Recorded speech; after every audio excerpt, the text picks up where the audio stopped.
Hello and welcome to the Learn English Lab. We're really thrilled to have you join us for today's deep dive.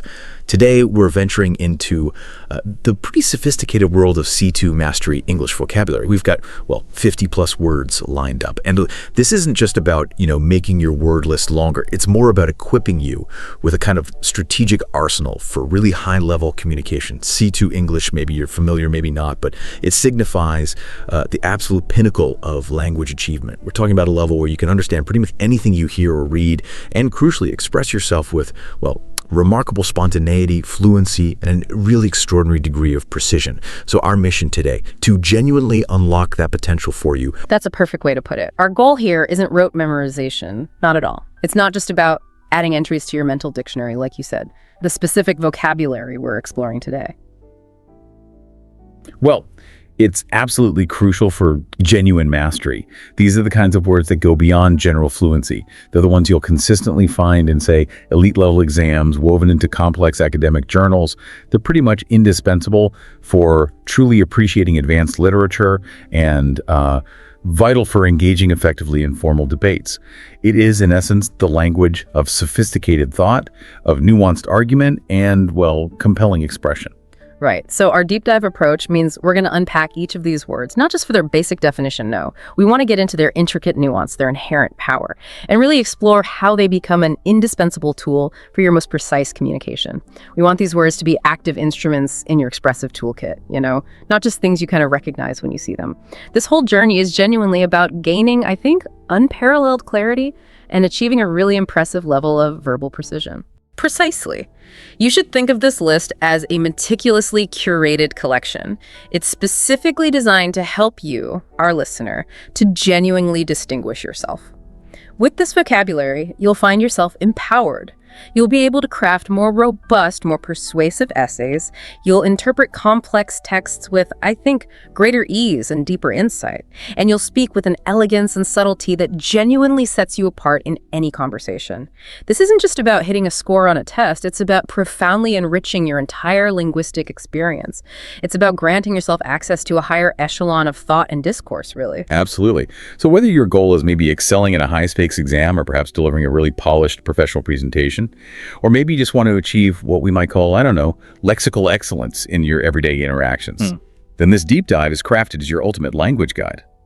We're about to embark on a truly fascinating expedition into C2 mastery, exploring one powerful concept at a time.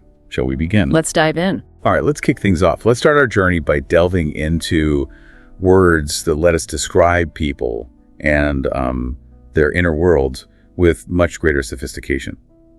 It's actually quite fascinating how C2 vocabulary enables such a refined portrayal of human character, and behavior too. It lets us move way beyond those sort of simpler descriptions we might already know. We're aiming for a much richer palette when we talk about understanding individuals. It really is transformative. The capacity to articulate specific traits, dispositions, even vulnerabilities with real precision, it adds immense depth and authenticity as well to your communication. You move from just stating a fact, like he's clever, to painting a genuinely nuanced and accurate psychological portrait with your words. And here's where it gets particularly interesting, I think. Let's look at two words that sound remarkably similar, but crucially, they carry profoundly different meanings. I'm talking about ingenious versus ingenuous. It's quite striking, isn't it? How two words with such phonetic closeness can diverge so dramatically in meaning. It's a perfect example of why C2 mastery really demands meticulous attention to detail. Let's start with ingenious, ingenious. This term describes someone who is remarkably clever, strikingly original, and wonderfully inventive. Think about the example. The engineer's ingenious solution solved the complex technical problem with elegant simplicity. What's really key about ingenious is that it implies this remarkable fusion of creative insight and practical intelligence. It often signifies a novel, maybe even a groundbreaking approach to challenges. It showcases a unique flair for innovation.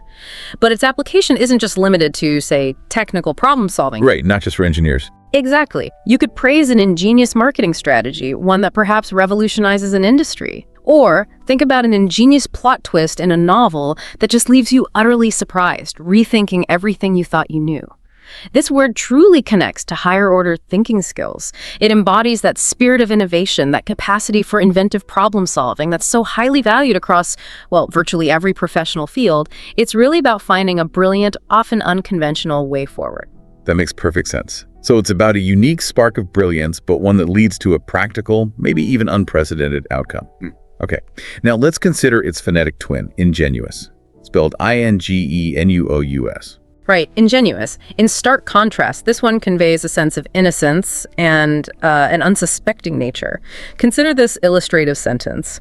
Her ingenuous nature, while charming, made her vulnerable to the machinations of more worldly individuals.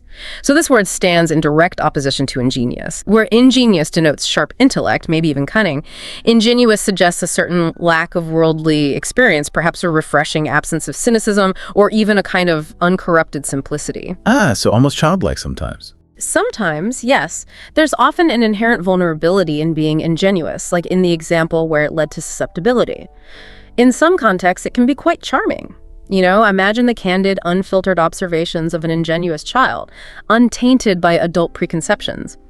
However, in other situations, like navigating complex business negotiations or trying to recognize deceptive tactics, well, ingenuousness can prove detrimental. And this distinction really prompts an important consideration, doesn't it? How does truly grasping the difference between these two words inform us, maybe even protect us, in our real-world interactions? Recognizing ingenuousness, whether it's in yourself or in others, can profoundly shape how you approach situations.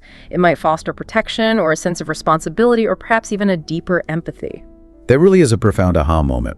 Recognizing those subtle yet incredibly significant differences. It's clearly not just about memorizing definitions, it's about discerning the nuanced aspects of human behavior and character they describe. Okay, moving on then, let's consider the term irascible. Irascible, I-R-A-S-C-I-B-L-E. This means having or displaying a pronounced tendency to be easily angered or provoked, easily irritated. The example, the irascible old man complained about everything constantly, finding fault with every minor inconvenience, illustrates this disposition perfectly. Now, this isn't just about experiencing a momentary flash of anger, no. It describes a consistent underlying characteristic, an inherent inclination to be easily irritated or roused to wrath by even trivial matters. This is more like a personality trait than a mood. Exactly. When you describe someone as irascible, you're conveying a deeply ingrained characteristic, a long-standing pattern of behavior, rather than just a fleeting bad mood.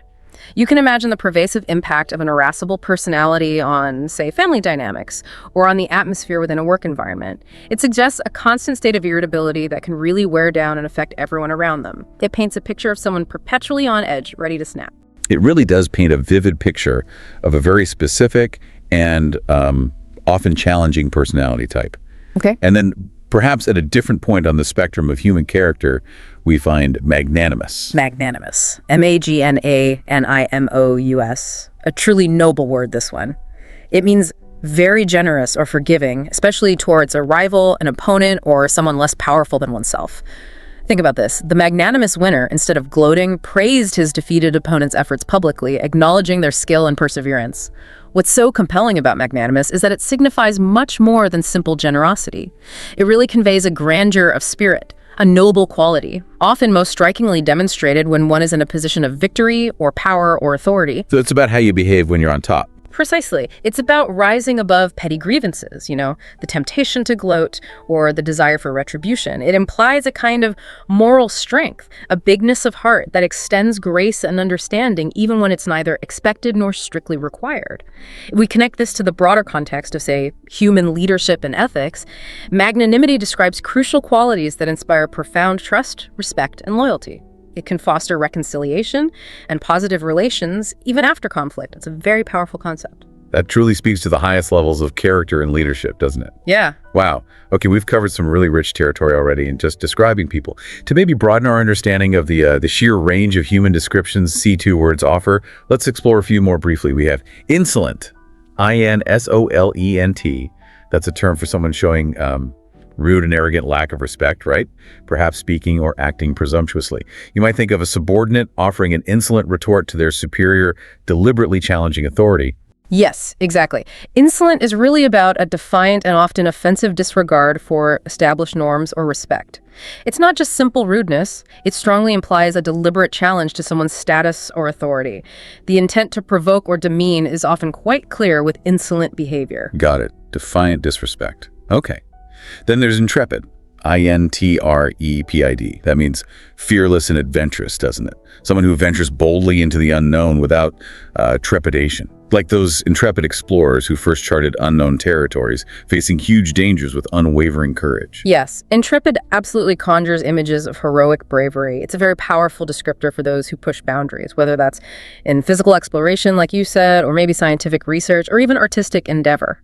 It implies a strong inner resolve that overcomes fear when facing daunting challenges. True fearlessness. A great word. Okay, and jocular. JOCULAR. That means humorous or playful, describing someone fond of joking and generally lighthearted. Like a jocular colleague might lighten the mood in a tense meeting, maybe using wit to diffuse the pressure. That's right. Jocularity speaks to a person's disposition towards humor and playfulness. It suggests a cheerful, amiable nature, someone who enjoys engaging in lighthearted banter and joking around. It's generally seen as a positive attribute, often making individuals seem approachable and enjoyable to be around. Okay, lighthearted.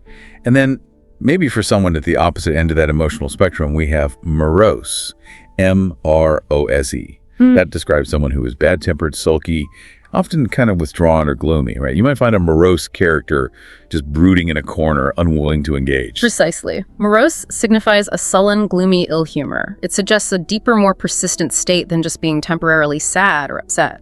It implies a kind of sulky withdrawal and negativity. Wow. Each of those really allows for such specific and evocative descriptions of human traits, a really useful set. Now, having explored how we can paint such nuanced portraits of people, let's shift our focus a bit. Let's look at the very fabric of reality itself, maybe. We're moving into concepts now that describe inherent qualities, hidden potentials, or fundamental states of being. So how do we use these words to sort of peel back the layers and reveal deeper truths? Truths about things, abstract ideas, even unseen forces, not just individuals. This is exactly where C2 vocabulary truly empowers you to analyze concepts with formidable precision. It allows you to go beyond mere surface-level descriptions and to articulate the underlying nature of phenomena, whether they're tangible objects, abstract theories, or even those dormant capabilities we mentioned. It provides the linguistic tools to describe the very essence of something. Okay, let's start with inherent. INHERENT. Inherent. This means existing as a natural or basic part of something, belonging to its essential nature.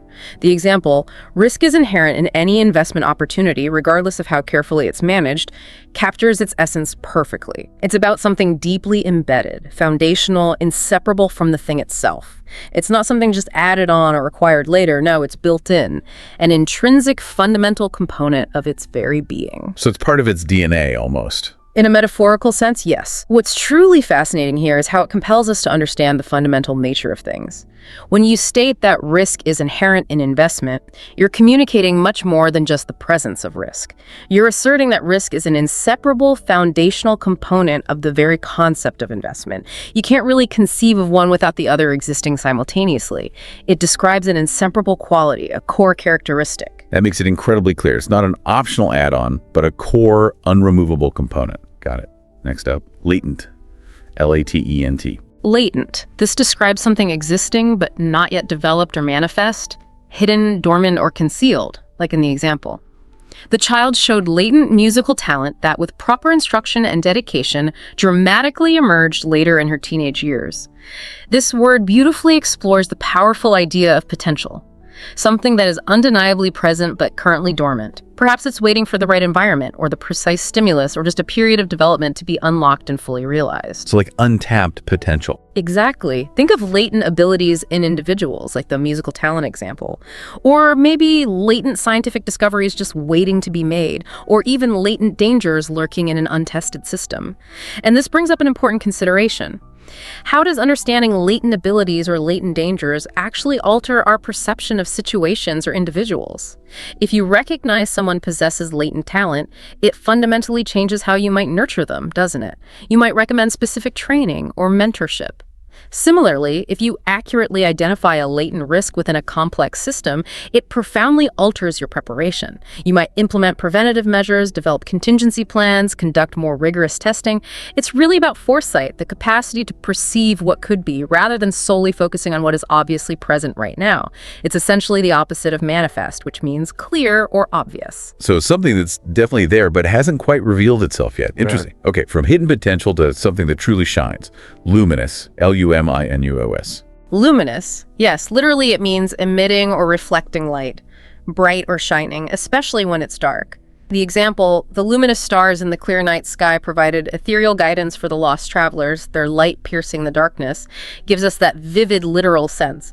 However, the real power of this word, I think, is unleashed when we apply it metaphorically. Ah, okay. How so? Well, consider luminous intellect. That suggests someone whose profound thoughts and insights metaphorically illuminate complex, obscure subjects, bringing clarity where there was confusion. Or think of a luminous presence, maybe a person who radiates warmth, wisdom, and clarity, making them stand out immediately in any gathering. When something is described as luminous in a non-literal sense, it suggests it possesses a quality that makes it exceptionally distinct. It provides profound insight or brings clarity, metaphorically speaking, even within maybe the most obscure or confusing contexts. If we connect this to the bigger picture, luminous really suggests significant impact, undeniable distinction, and an exceptional ability to enlighten or inspire. That's a lovely and really evocative way to describe both intellectual brilliance and a kind of profound illuminating presence. I like that. And then we have malleable, Maleebla. Malleable. Physically, it means able to be hammered or pressed permanently out of shape without breaking, like metal. The classic example is. Gold is incredibly malleable and can be precisely shaped into intricate jewelry designs without fracturing. But the immense power and utility of this word really come alive in its abstract applications. Like how we can talk about malleable ideas, for instance. That indicates they are open to influence, to revision, to adaptation based on new evidence or perspectives. Similarly, a malleable personality suggests someone is highly adaptable, responsive to new experiences, or perhaps receptive to guidance and personal growth. This word is incredibly useful for describing adaptability, the capacity for influence, or the potential for significant, often positive change within complex systems, whether they're social, economic, or even psychological systems. What's truly fascinating here is how it allows us to discuss flexibility, susceptibility to influence, and transformative capacity with remarkable precision.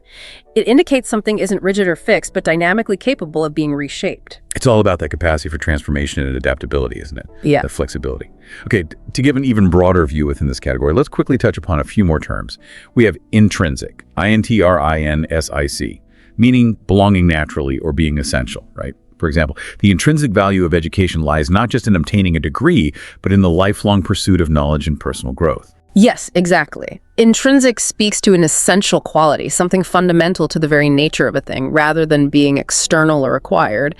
It's about what something is at its core, indispensable to its identity or function. Okay, core value. And perhaps its opposite, maybe lethargic, LETHARGIC. Describing someone sluggish, apathetic, lacking energy or enthusiasm, like after the long, draining flight, the travelers felt particularly lethargic and could barely muster the energy to unpack. Right. Lethargic captures a state of profound slowness and lack of vitality. It's more than just being tired. It implies a deep-seated lack of drive or responsiveness, often due to fatigue, illness, or sometimes even disinterest. It's a powerful way to describe inertia, that feeling of being stuck. Okay. Then there's lucid, LUCID, meaning clearly expressed and easy to understand, or sometimes having clear moments despite illness. Like, the speaker presented the complex economic theory in such a lucid manner that even a novice could grasp the core principles. Lucid is invaluable for describing clarity, particularly in communication or thought. When we say an explanation is lucid, we mean it's transparent, coherent, free from ambiguity, easy to follow. It's really a hallmark of effective teaching and precise intellectual work. Clarity is key. Clear and coherent. Got it. Yeah. And finally, meager, MEAGER. This describes something lacking in quantity or quality, sparse or inadequate. For instance, the refugees were provided with meager rations, barely enough to sustain them for the journey ahead. Yes, meager emphasizes insufficiency, a lack of enough. It suggests scarcity, scantiness, or poor quality. Whether it's rations, income, evidence, or effort, meager implies it falls short of what's needed or expected. These words really do provide powerful ways to describe fundamental conditions, states of being, and inherent qualities with impressive exactness. A great set. Okay, here's where our deep dive really picks up steam, I think. We're shifting now to words that meticulously capture dynamic processes, intricate influences, and the precise consequences of actions. How do these words empower us to describe causality and transformation with, well, much greater precision and insight? This category of C2 vocabulary is absolutely vital, especially when discussing events, policies, and complex interactions. It really transcends simple verbs to offer profoundly nuanced descriptions of how things begin, how they affect others, and how their impact can be skillfully managed or mitigated. These are really the tools for analyzing complex chains of cause and effect. Okay, let's initiate this section with instigate. I-N-S-T-I-G-A-T-E. Instigate. It means to bring about or initiate an action or event, often by stirring up or provoking it. The example is, the activist meticulously tried to instigate comprehensive reforms in the education system, mobilizing widespread community support. Now, this word is considerably more forceful than simply to start something. It frequently implies a deliberate act of stirring something up, actively prompting an action, or sometimes even provocatively initiating a conflict. So it has a bit of an edge to it sometimes. It can, yes. While it certainly can carry a negative connotation like instigating trouble or instigating a riot, it can also be used in a positive or neutral sense. For instance, instigating change, instigating a new research initiative, or instigating a vital conversation. The power dynamic inherent in this word is quite significant. It speaks directly to the agency of a person or entity in actively sparking a chain of events, often against existing inertia or opposition. It implies a conscious and often strategic role in setting something profound in motion, being the spark. So it's about being the deliberate catalyst, the driving force behind something substantial. That's a powerful and useful distinction. Okay, next, inundate. I-N-U-N-D-A-T-E. Inundate. This means to flood, or more commonly metaphorically, to overwhelm with an excessive amount of things or people that need dealing with. Like in the example, after the viral social media posts, the small business was completely inundated with orders, struggling to keep up with the unprecedented demand.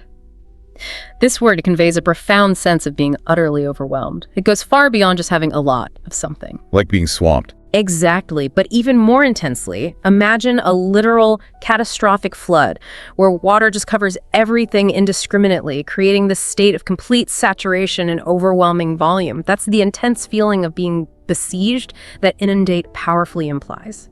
And this brings up an important point. How does describing something as inundated really convey the sheer challenge, the overwhelming volume, or maybe the immediate crisis involved? It immediately signals that resources are critically stretched, existing capacity is severely exceeded, and the situation demands immediate, often extraordinary, management and intervention. It evokes that sense of being swamped beyond manageable limits, flooded. It paints a very vivid picture of being completely swamped, overwhelmed, like drowning in emails, perhaps. Okay. Next up, a word that sounds crucial for problem solving and proactive management. Yeah. Mitigate. M-I-T-I-G-A-T. Mitigate. Yes, it means to make something less severe, less serious, or less painful, to alleviate or soften the blow, so to speak. Example, the City Council approved new infrastructure policies meticulously designed to mitigate the long-term effects of climate change, such as rising sea levels and extreme weather events. This is an absolutely crucial concept in fields as diverse as risk management, public policy, environmental science, even personal conflict resolution. It implies actively reducing harm or intensity. Importantly, it doesn't necessarily mean eliminating the problem entirely, but rather lessening its negative impact to a more tolerable degree. So it's about damage control, in a way. In a way, yes. If we connect this to the broader picture, mitigate is fundamentally about managing adverse conditions effectively, making them more bearable, less damaging, or less disruptive. Even if a complete or ultimate solution isn't yet possible or feasible, it's a very pragmatic, strategic, and often proactive term. It speaks to foresight and controlling the negative consequences. It truly speaks to thoughtful, proactive management and the strategic reduction of challenges, a very useful concept. And then, how do we skillfully handle strong emotions? How do we de-escalate tension? Mollify. M-O-L-L-I-F-Y. Mollify. This means to appease the anger or anxiety of someone, essentially to soothe, calm, or pacify them. Consider. After the flight delay, the airline manager skillfully tried to mollify the increasingly agitated passengers with sincere apologies, meal vouchers, and reassurances of an expedited rebooking process. This word captures the delicate art of soothing and calming, often in direct response to strong negative emotions like anger, frustration, fear, or maybe deep dissatisfaction. So it's about calming someone down. Yes, it's about skillful de-escalation. It's about finding a way through words, gestures, or actions to make someone feel less upset and more amenable. The psychological aspect of this action is significant. It requires empathy, really effective communication skills, and often a strategic approach to addressing the root cause of the distress. It's incredibly important in conflict resolution, high-stakes customer service situations, crisis management, and even in diplomatic relations where calming tensions can prevent much larger issues from erupting. It's fascinating how these words give us such a precise vocabulary for intervention, influence, and that delicate art of emotional management. Really useful. To offer a broader perspective within this section on actions and processes, let's touch upon a few more impactful terms briefly. We have inhibit, I-N-H-I-B-I-T, which means to hinder, restrain, or prevent an action or process, right? Like a lack of resources can often inhibit the growth of small businesses, stifling their potential. That's right. Inhibit focuses on a barrier or a suppressing force. It's about something that actively holds back or discourages a natural progression or action.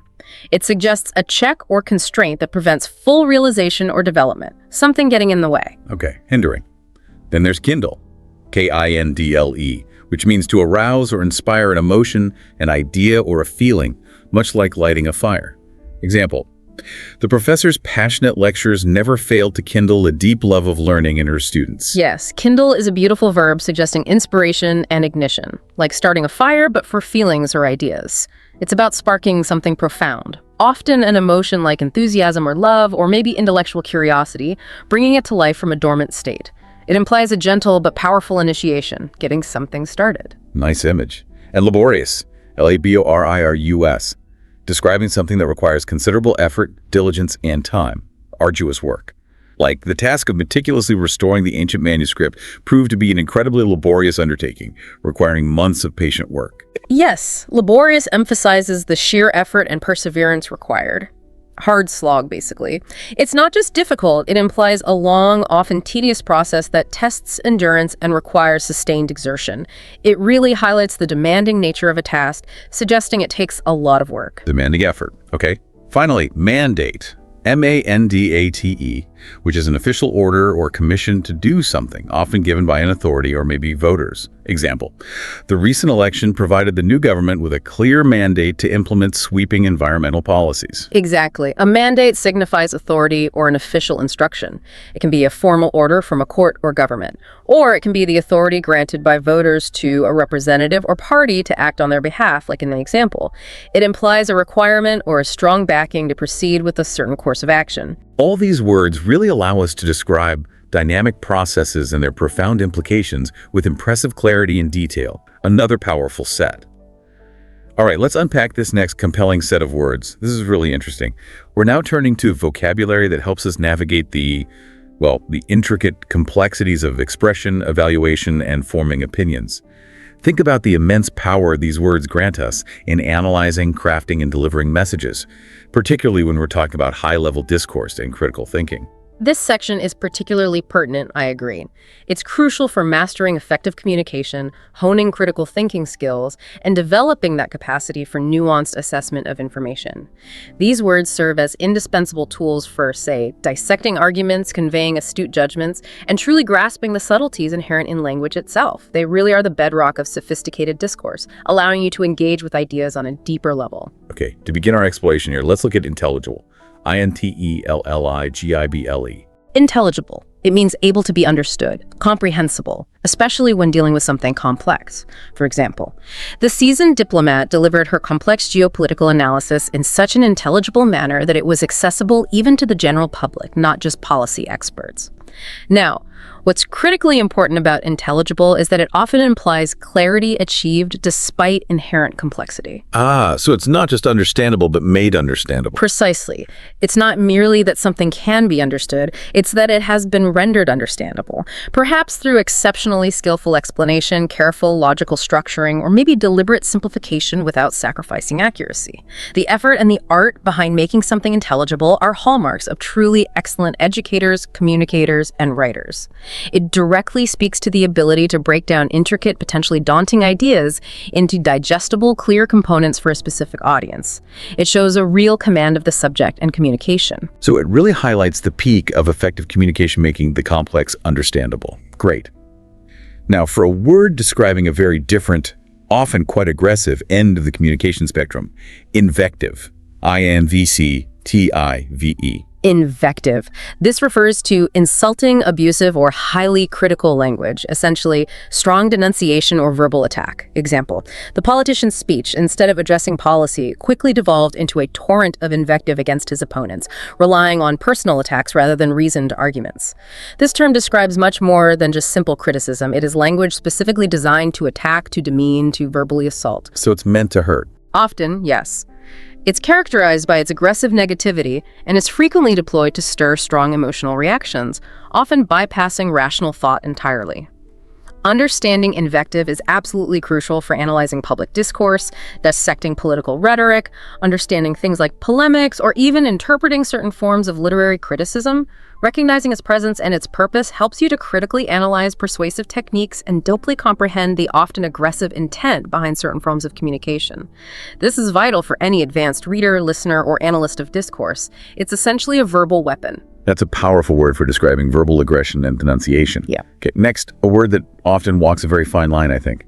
Irreverent. IRREVERENT. Irreverent. Yes, this means showing a lack of respect for people or things that are generally taken seriously, displaying a kind of playful or satirical disrespect. Example, his irreverent humor, while amusing to some, deeply offended certain members of the conservative audience who found his jokes about traditional institutions inappropriate. This word explores a deliberate challenging of norms, established traditions, or maybe sacred cows, as they say. Poking fun at serious stuff. Kind of, yes. It frequently aims to provoke thought, perhaps question deeply held assumptions, or simply elicit laughter through a clever subversion of expectations. However, as the example clearly demonstrates, irreverence can certainly cause offense, particularly when it targets deeply held beliefs, revered figures, or cherished values. What's truly fascinating here is the delicate, often precarious line between witty, insightful irreverence that stimulates thought and outright disrespect that merely antagonizes or offends. It's really about navigating social boundaries and cultural sensitivities with language and understanding the potential impact of using such a challenging tone. It depends heavily on context and audience. A word that truly speaks volumes about tone, intention, and cultural context. Very nuanced. And then a quality we should probably all strive for in decision-making. Judicious. JUDICIOUS. Judicious. This means having, showing, or done with good judgment or sense. Essentially wise and careful. Example, the project manager made a judicious decision to postpone the risky software launch until all critical bugs had been thoroughly resolved, prioritizing long-term stability over short-term deadlines. This word implies careful, considered thought, profound wisdom, and a degree of prudence in decision-making. Sound judgment. So not rash or impulsive. Exactly the opposite. It's not about making a swift decision for its own sake, but rather making a sound one. One arrived at through thoughtful consideration, meticulous weighing of various factors, and a clear understanding of potential consequences. It inherently suggests an absence of rashness and a strong presence of well-reasoned assessment and foresight. And this raises an important question, doesn't it? How can actively cultivating judiciousness lead to demonstrably better outcomes in both personal and professional life? It suggests a deliberate, thoughtful, and well-informed approach that minimizes error, reduces risk, and maximizes long-term benefit. It's about making discerning, wise choices. It speaks to a measured, thoughtful, and highly responsible approach to decision-making. A very positive trait. And finally, for this section, let's look at loquacious. LOQUACIOUS. Loquacious.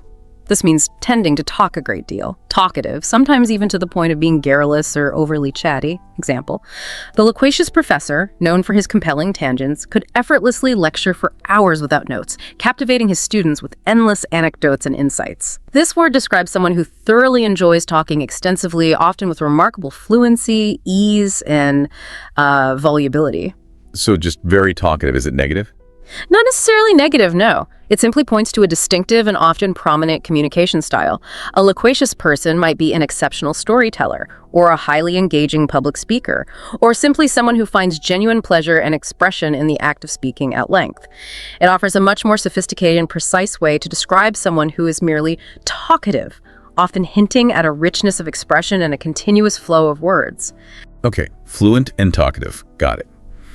And just to give you, our listener, an even broader picture of how these words enhance your communication arsenal and analytical capabilities, let's briefly mention a few more here. First, insipid. INSIPID, meaning lacking vigor, interest, or distinctive qualities, dull or bland. Like, the critic dismissed the new film as an insipid remake, devoid of any original ideas or engaging characters. Yes, insipid denotes a profound lack of vitality or character. It's not just boring, it implies a complete absence of flavor, excitement, or substance. It renders something utterly uninspiring or unmemorable.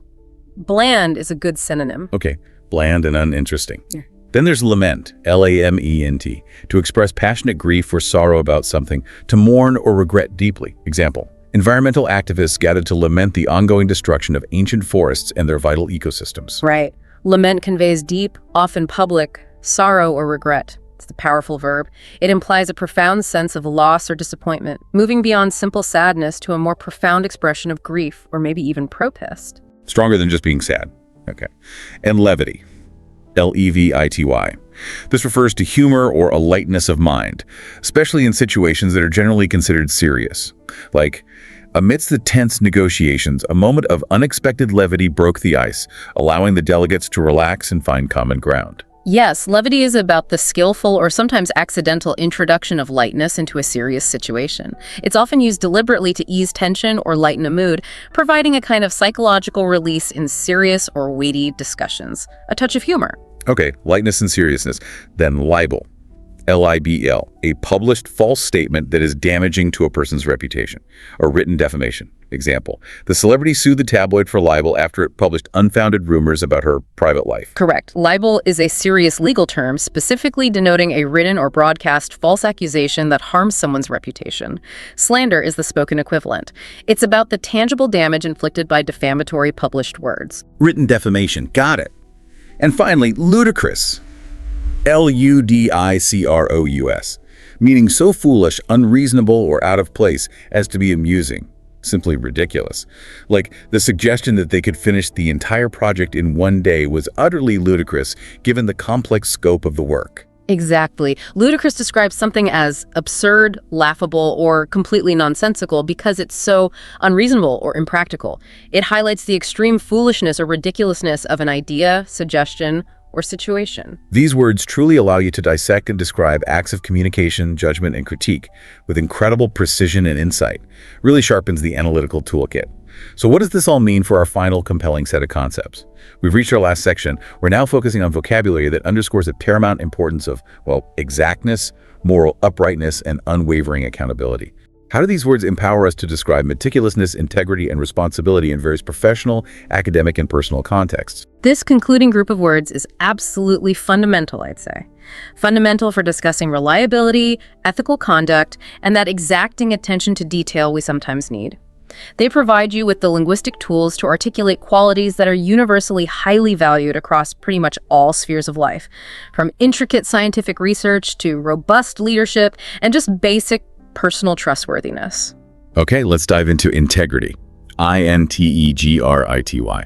Integrity, defined as the quality of being honest and having strong moral principles, essentially moral uprightness. Consider, his unwavering integrity made him an exceptionally trusted leader in the organization, capable of guiding difficult decisions with a clear conscience.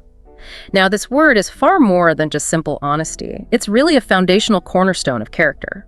It implies wholeness, a profound consistency between one's words and one's actions, and a steadfast, unyielding adherence to one's core values, especially when under pressure or maybe facing temptation. So it's about consistency and sticking to your principles. Exactly. When you describe someone as having integrity, you are conveying a deep-seated moral compass that guides their entire being and their decision-making. It suggests reliability, trustworthiness, and an unwillingness to compromise on ethical principles. If we connect this to the broader picture of human interaction, integrity is absolutely vital for building and meticulously maintaining trust and reliability in all spheres. From intimate personal relationships to complex global leadership and high-stakes financial dealings, it is truly the essence of a dependable character. It's a foundational characteristic that really underpins all trust and reliability, a huge one. Yeah. Next, for those who truly sweat the small stuff, as they say, we have meticulous. meticulous. Meticulous. Yes, this means showing great attention to detail, being very careful and precise. For instance, the scientist's meticulous research methodology involving rigorous data collection and precise statistical analysis ensured the accurate and reproducible results of her groundbreaking experiment. This word highlights a quality of painstaking care, extreme thoroughness, and an unwavering commitment to exactness. Like being a perfectionist almost. It can certainly seem that way. It's about an unwavering dedication to accuracy, perfection, and completeness in one's work, leaving no stone unturned. When you describe someone or something as meticulous, you are recognizing their profound conscientiousness and carefulness, almost to the point of obsession with getting every minute detail absolute right. What's truly fascinating here is how such precision can be applied across remarkably diverse fields. Think of an artist's delicate brushstrokes capturing every nuance of light, or a scientist's precise data analysis, an accountant's meticulous financial records, or even a surgeon's exact movements during an operation. It's about a deep-seated commitment to excellence in execution, where every small element is given due consideration and handled with care. A quality vital for anything that demands accuracy and precision. Absolutely. And finally, liability. Liability. Liability. This refers to the state of being responsible for something, especially by law, or it can refer to something that is a hindrance or a disadvantage. Example, the multinational company immediately accepted full liability for the environmental damage caused by its industrial waste, committing to extensive cleanup and restoration efforts. That's the legal responsibility sense. But while it's frequently used in a legal or financial sense, liability extends to much broader contexts. How so? Well, for instance, a particular person could become a liability to a team if their consistently poor performance or maybe their negative attitude undermines the collective efforts. Similarly, an outdated or inefficient legacy computer system could be a significant liability to a company's modern operational efficiency and its competitiveness. It consistently carries the significant weight of responsibility, accountability, or a clear disadvantage. When something is described as a liability, it implies a potential cost, a measurable risk, or a noticeable burden that needs to be managed or addressed. It can be something that holds you back or creates exposure to problems. Understood. Responsibility or disadvantage. Okay. Wow, what an incredible journey we've had through this strategic arsenal of C2 vocabulary. We've unpacked so many words that add, I think, immense depth, subtlety, and sophistication to your English. They truly allow you to articulate ideas with far greater precision. It genuinely reinforces the idea that these words aren't merely for passing exams, are they? They're powerful tools for engaging in genuine, high-level communication across every aspect of your life. Absolutely, I couldn't agree more. Our deep dive today has consistently shown that vocabulary mastery isn't just about passively knowing meanings, no. It's fundamentally about active, confident, and precise usage. You know, high-level English users don't just speak, they articulate. They don't just write. They persuade, they analyze, they dissect complex ideas. This critical distinction really underscores the transformative power of mastering this kind of lexicon. It truly moves you from merely understanding language to being able to actively shape thought, influence opinion, and convey complex ideas with unparalleled clarity and impact. Right. And to make sure these remarkable words become second nature, truly integrated into your active vocabulary, here are some practical application strategies we can maybe suggest, drawing from our discussion. Make a conscious effort to revisit these words regularly. Don't just learn them once. Actively use them.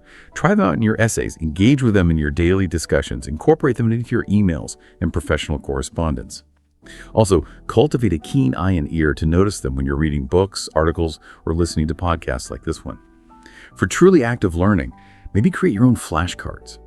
Write numerous sample sentences that reflect different contexts, and maybe even try explaining or teaching these words to someone else. That is a fantastic, proven way to solidify your understanding and make them truly yours. Indeed. Those consistent, deliberate actions are precisely what transform theoretical linguistic knowledge into applied, fluent skill. It's about building what we might thoughtfully call your linguistic legacy. Consistent engagement isn't just about simple memorization, it's about deeply integrating these words into your active thought processes, making them an organic part of your natural expression and your analytical framework. And this raises a profound and important question, perhaps for you to ponder. How does the active application of a sophisticated vocabulary shape not just your language, but your very thinking? It's about expanding your inherent capacity to conceptualize, to reason, and to express yourself with greater clarity, nuance, and depth across every domain of your intellectual life. What an inspiring and empowering thought to end on. Mastering this rich lexicon truly allows for a deeper, more sophisticated engagement with complex ideas, enabling you to think, reason, and express yourself with unparalleled sharpness and eloquence in every area of life, from the academic rigor of a university lecture hall to the strategic demands of a corporate boardroom. The journey of mastering language truly shapes the thinker, doesn't it? It's not just about what you say, but about how richly, how thoughtfully, and how precisely you can articulate it.